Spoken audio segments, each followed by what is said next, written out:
Patrick Haggerty here, Basin Youth for Christ. John chapter 8 today, verse 2, it says this: "But early the next morning, Jesus was back again at the temple in Jerusalem.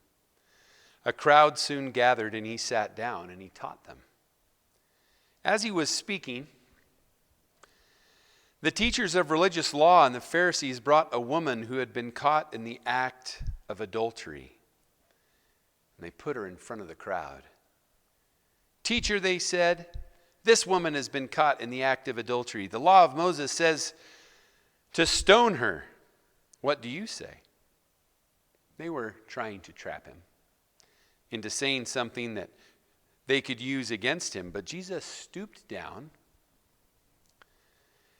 and he wrote in the dust with his finger.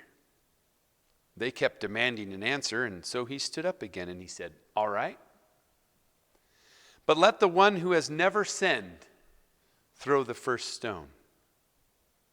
And then he stooped down again and wrote in the dust. When the accusers heard this, they slipped away one by one, beginning with the oldest, until only Jesus was left in the middle of the crowd with the woman. Then Jesus stood up again and he said to the woman, 'Where are your accusers? Didn't even one of them condemn you?' 'No, Lord,' she said. And Jesus said, 'Neither do I. Go and sin no more.'" And what a blessing it is that we have the opportunity to approach Jesus Christ in the midst of our sin. This woman, right, she's caught in the act of adultery, and she didn't go in front of Jesus willingly, right? She's dragged out of bed, literally, having been caught in the act. Somehow the man involved is not present. Proves that it's just a setup, right? The Pharisees don't care about this woman. They just want to trap Jesus. But she's brought before Jesus, whether she wants to or not, in the midst of her sin. And what does she find?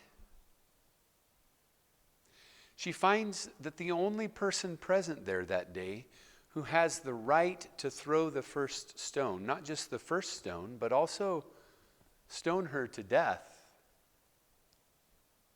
for her sin against God in the act of adultery. The only one who has that right, Jesus.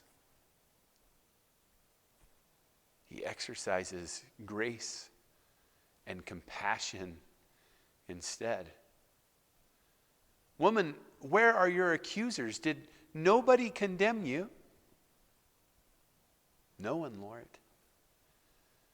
Neither do I condemn you." But Jesus doesn't just stop there, right? He offers this enormous amount of grace. "Hey, I don't condemn you.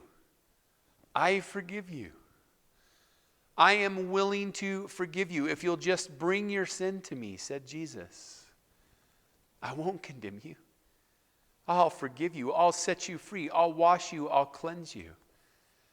But it's not for no purpose. It isn't just so that we can continue to come back to him over and over and over again and just use him as a car wash for our souls and that's it. No, Jesus also speaks the truth to her and he says, "Listen, I don't condemn you either. Now, stop what you're doing. Change the direction of your life. Bring your sin to me. Let me cleanse you. And then let me set you free from the need to sin, from the habitual sins that enslave you." And my encouragement to you and my encouragement to myself today is this.